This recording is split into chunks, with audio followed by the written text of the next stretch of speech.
Este video va a mostrar la derivación de cómo una fuerza se transforma relativísticamente. Vamos a comenzar con un marco de referencia. Aquí en negro el marco va a ser X, Y, Z. Ponemos acá X, Y y Z. El origen va a ser aquí, va a ser el marco de referencia número 1. Vamos a tener un segundo marco de referencia, también con su X, Y y Z. Notamos que el eje X es igual al marco de referencia 1. Vamos a tener otra vez O2, el origen del marco de referencia número 2. Y este marco va a ser impartido una velocidad v en la dirección y sombrero, es decir, en la dirección X. Vamos a dibujar unas serpentinas para mostrar que el segundo marco de referencia está en movimiento con esta velocidad constante v. Vamos de una vez a poner un sub 2 en X, Y y Z del marco de referencia número 2, y a su vez vamos a poner un sub 1 en el marco de referencia X, Y, Z 1 para simplificar un poco. Ahora bien, consideremos una fuerza que está en el marco 2, y esta fuerza, como cualquier otra, es un vector y se puede descomponer en sus tres componentes ortogonales, como de costumbre, como cualquier vector. Ponemos acá la etiqueta de la fuerza, digámosle F, y como está en el marco 2, ponemos F sub 2. Ahora bien, desde el marco de referencia 1 también observamos la fuerza, pero la observamos como F sub 1. Y la idea es entonces ver cómo se relacionan F sub 2 con F sub 1. Específicamente la fuerza, el vector F1, en sus componentes es X1 y sombrero más Y1, J sombrero más Z1, K sombrero, donde tenemos X1, Y1 y Z1 siendo los componentes de este vector. Podríamos haberle puesto F sub X, pero ponemos X sub 1. Similarmente, F2 tiene su X2, Y2, Z2 como componentes en la dirección K sombrero, J sombrero e I sombrero. Entonces ese es el vector F2. La idea es ver cómo estos dos están interrelacionados, es decir, cómo se ve una fuerza desde el otro punto de vista. Tomaremos estos resultados como axiomas, es decir, no los vamos a probar acá. Se pueden probar y de hecho han sido probados en diferentes sitios, pero aquí lo que tenemos es el momento en el marco de referencia 1 en la dirección X igual a gamma, que es 1 sobre la raíz cuadrada de 1 menos b sobre c al cuadrado, p en campo de referencia 2, dirección X, más la velocidad del marco de referencia 2 sobre la velocidad de la luz al cuadrado, multiplicado por la energía en el marco de referencia 2. Similarmente ponemos el momentum 1y y el momentum 1z. Estos son iguales al momentum 2y y 2z, es decir, estos no varían. Hay una cuarta ecuación que no la vamos a escribir acá, que relaciona la energía, pero eso es una tangente y no vamos a entrar en ella. Otro punto que tenemos que resaltar es que la siguiente ecuación, la derivada con respecto a tiempo en el marco de referencia 2 de la energía en el mismo marco, es igual a x2 v2x más y2 v2y más Z2 V2Z.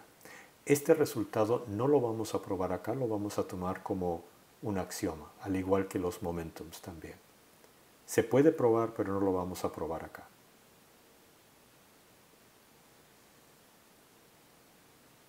Ok, ahora, a continuación lo que vamos a hacer es concentrarnos en la transformación de la fuerza. Vamos a ver que hay transformaciones como la transformación galileana, pero en este caso vamos a considerar una fuerza que eventualmente va a ser la dada por el campo eléctrico, es decir, la fuerza eléctrica. Pero por el momento vamos a poner acá la ecuación conocida que es la segunda ecuación de Newton, la segunda ley de Newton, y empezamos aquí. Regresando al x sub 1, que es el componente de la fuerza en la dirección y sombrero, vista en el marco de referencia 1, este componente va a ser igual a la derivada con respecto al tiempo en el marco de referencia 1 del momentum, en el marco de referencia 1 en dirección de x. Usando la regla de cadena, esto es igual a dp1x, dt2, dt2, dt1. Simplemente aplicamos la ley de cadena. En otras palabras, esto nos está diciendo lo siguiente: cuando usamos la ecuación de la primera página, que define p sub 1x, aquí, usando esta ecuación, podemos ver que esta derivada con respecto a tiempo en el marco de referencia 2 es igual a gamma por p sub 2x más be2 sobre c al cuadrado, b siendo la velocidad del marco de referencia 2, multiplicado por este término dt2 dt1.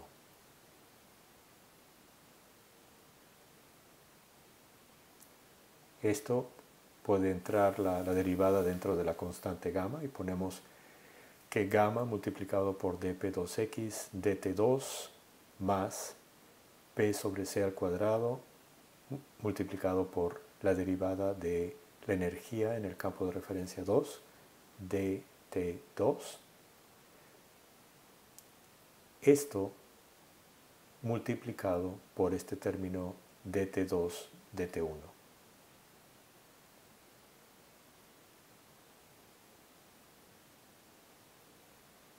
Esto siendo igual a x1, el componente de la fuerza en el campo 1.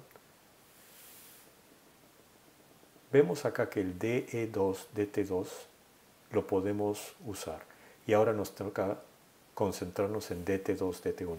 DE2, DT2 lo tenemos de otro resultado y lo vamos a utilizar. Pero primero concentrémonos en este DT2 sobre DT1, la derivada con respecto al tiempo. Para eso vamos a la transformación de Lorentz y sacamos la derivada con respecto a T2 de la expresión de T1. La expresión de T1 en las transformaciones de Lorentz son igual a gamma por T2 más b sobre c al cuadrado multiplicado por pequeña x sub 2, es decir, la dimensión x2, no la x grande, ¿eh? Hay que tener cuidado con eso.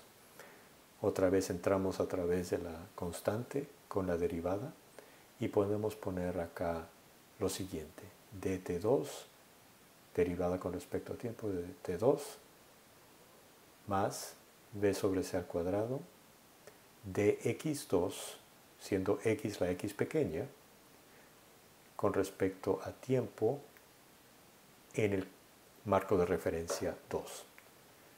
¿Okay? Ahora, obviamente dt2 es igual a 1, lo sacamos de ahí, y este término de acá va a ser definido como la velocidad en el marco de referencia 2 en la dirección x. Ahora tenemos una expresión para dt1 sobre dt2. Y escribimos x1 de la previa derivación como lo siguiente. Tenemos aquí gamma multiplicado por la derivada con respecto a tiempo del momentum en el marco 2 en dirección x, más gamma por b sobre c al cuadrado multiplicado por este término de2 dt2, que lo tenemos dado al principio, multiplicado por el inverso de esta cantidad que acabamos de derivar, que es gamma multiplicado por 1 más b sobre c al cuadrado multiplicado por v2x.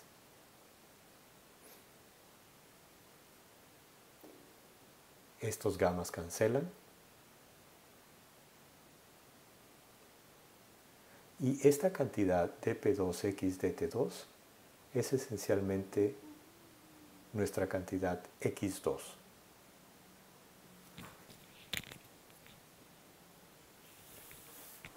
Seguimos escribiendo x1 igual a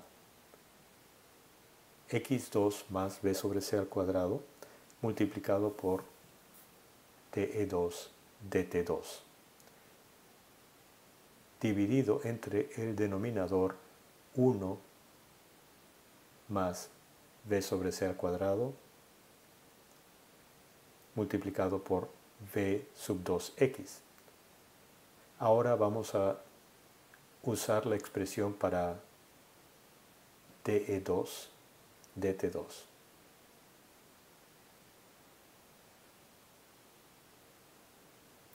Y para esto lo que tenemos es un poco de álgebra, pero no tan complicado.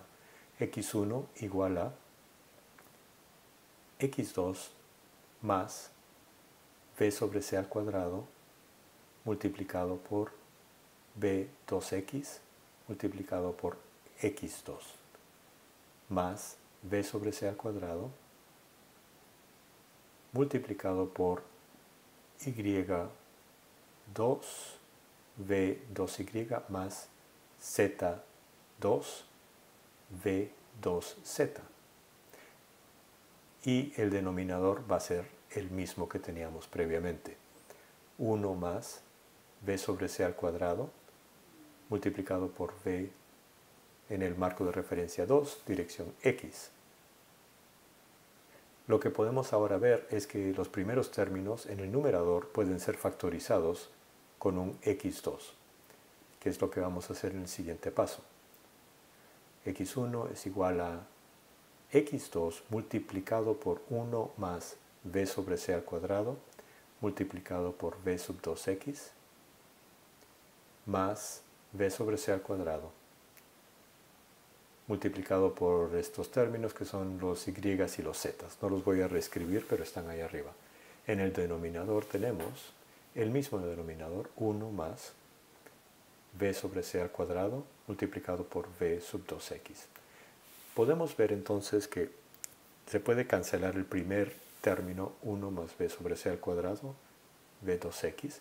No lo vamos a cancelar aquí abajo porque todavía está siendo utilizado en el segundo término, pero sabemos que x1 es igual a x2 más este otro término, b sobre c al cuadrado multiplicado por y2 v2y más z2 v2z dividido entre, ahora solo este término está dividido entre, y vamos a escribirlo de una forma un poco curiosa. Vamos a factorizar el 1 sobre c al cuadrado. Tenemos c al cuadrado, que multiplicado por eso nos da 1, más v multiplicado por v2x. ¿Por qué hicimos esto? Porque en este paso vamos a cancelar 1 sobre c al cuadrado, 1 sobre c al cuadrado. Y nos da nuestra expresión final para x1 en términos de parámetros o variables de el segundo marco de referencia. Ahora, esto lo ponemos aquí de lado.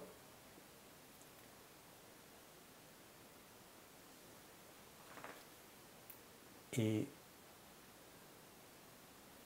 bien, Lo de Y no es muy diferente, pero notamos que el problema era en el término X. Ahí es donde teníamos bastante que hacer. El Y y el Z son mucho más simples. Específicamente ponemos Y1 igual a dp dt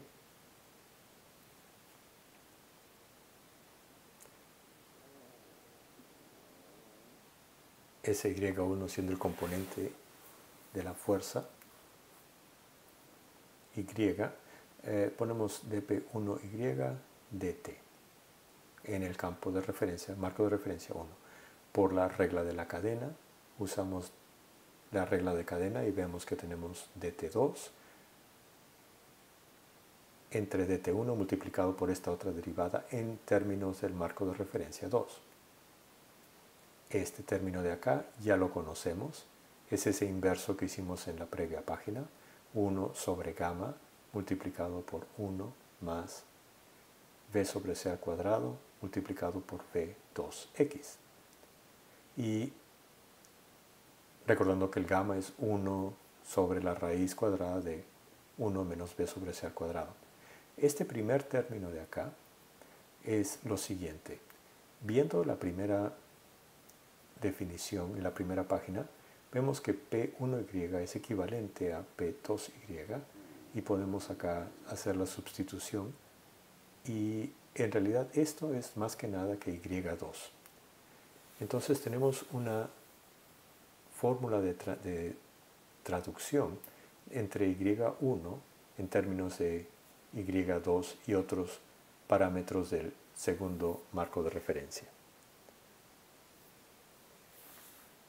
V2x. Listo.